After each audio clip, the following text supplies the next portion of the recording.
Cross প্রোডাক্টের ক্ষেত্রে নির্ণায়ক নিয়ে করতে হয়। তোমরা নির্ণায়ক পড়ে আসছো, সো এটা এত কঠিন কিছু হবে না তোমাদের জন্য। ওয়েল দেখো, এখন আমরা আই ক্যাপ নিব, আমরা প্রথম সারি বরাবর বিস্তৃতি করব, আই ক্যাপ নিব, তখন হচ্ছে এগুলা সব বাদ, এই যে এটা বাদ, এটা বাদ, এই সারি বাদ, এই কলাম বাদ, তাহলে থাকে -1 2 1 -1, এই যে। তারপর আমি জে ক্যাপ নিব, মাইনাস জে ক্যাপ লিখি, ওকে। তাহলে দেখো এই জে ক্যাপ, এই সারিটা বাদ, এই কলাম বাদ, তাহলে 1 2 3 1 2 3 -1। আমরা এটা মুছে ফেলে, এটা আর লাগবে না। তাহলে আমরা কে ক্যাপ নিয়ে এরপর চলো, ওয়েল কে ক্যাপ নেই।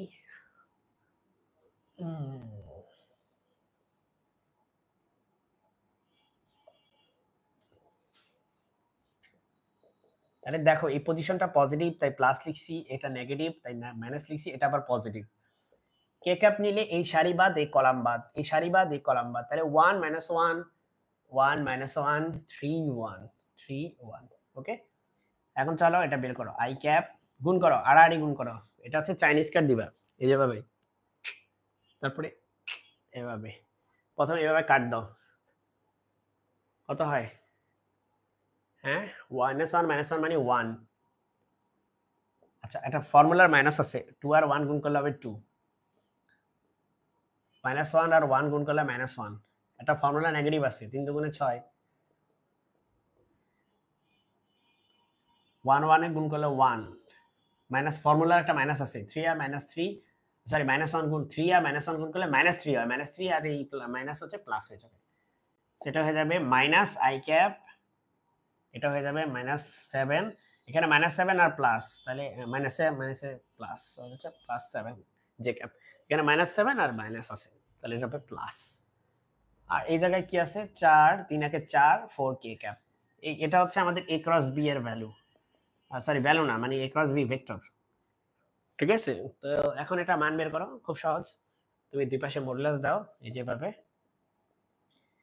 এবার মডুলাস দিলে কি আসবে, রুট ওভার, কিভাবে বের করে একটা ভেক্টরের মান, প্রথমে রুট ওভার দিবা, দিয়ে দেখি আমি একটু তোমাকে দেখাইতে পারি ঠিক মতো, ক্যামেরা অ্যাঙ্গেলটা ধরছি ঠিকঠাক মতো, ওকে। আশা করি এখন তুমি দেখতে পাচ্ছ ঠিকঠাক। আচ্ছা দেখো, এখানে প্রথম আছে x এর কোএফিশিয়েন্ট, আই ক্যাপের কোএফিশিয়েন্ট কত, -1, -1 এর স্কয়ার দাও, হোল স্কয়ার দাও, প্লাস দাও, তুমি মাইনাস না নিলেও চলবে, কারণ এখানে তুমি স্কয়ার করতেছো। জে ক্যাপের হচ্ছে তোমার কোএফিশিয়েন্ট হচ্ছে 7, 7 এর স্কয়ার দাও। কে ক্যাপের হচ্ছে 4, 4 এর স্কয়ার দাও, কত হয় দেখো তো, 1, এটা হচ্ছে 49 মানে 50, 50 আর এখানে হচ্ছে 16 মানে 66, তাহলে এটা হবে হচ্ছে √66 ইউনিট, 66 একক, √66 ইউনিট। এটা হচ্ছে আমাদের প্যারালেলোগ্রামের হচ্ছে এরিয়া। কিন্তু আমরা যদি ট্রায়াঙ্গেলের এরিয়া বের করতে চাই, এখানে triangle, as I said triangle হচ্ছে এটার অর্ধেক হবে, সেজন্য আমরা লিখব এরিয়া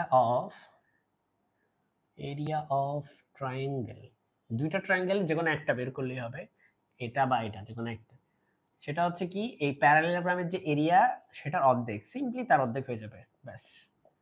তাহলে এটা কত, √66 ডিভাইডেড বাই 2 ইউনিট, এটা হচ্ছে তোমাদের পরের কোশ্চেনের অ্যান্সার টোটাল। আশা করি বুঝতে পেরেছো, তোমার পরীক্ষার জন্য এটা খুব ইম্পর্টেন্ট, মাথায় রাখবে। ফিজিক্স 1 কোর্স যারা করতেছো, যারা ভেক্টর পড়তেছো, আমরা একটু কাইন্ডলি চেক করি যে আসলে আমাদের লাইভ ঠিকঠাক মতো চলছিল কিনা, তোমরা একটু অপেক্ষা করো।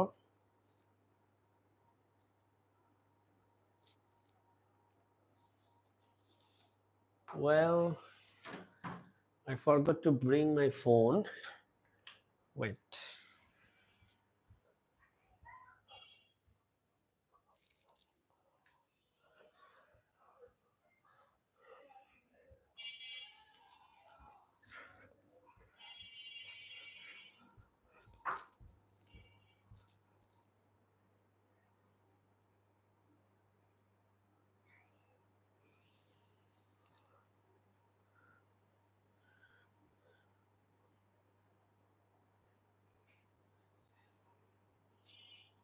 ওকে, সো এখানে আমি শেষ করতেছি।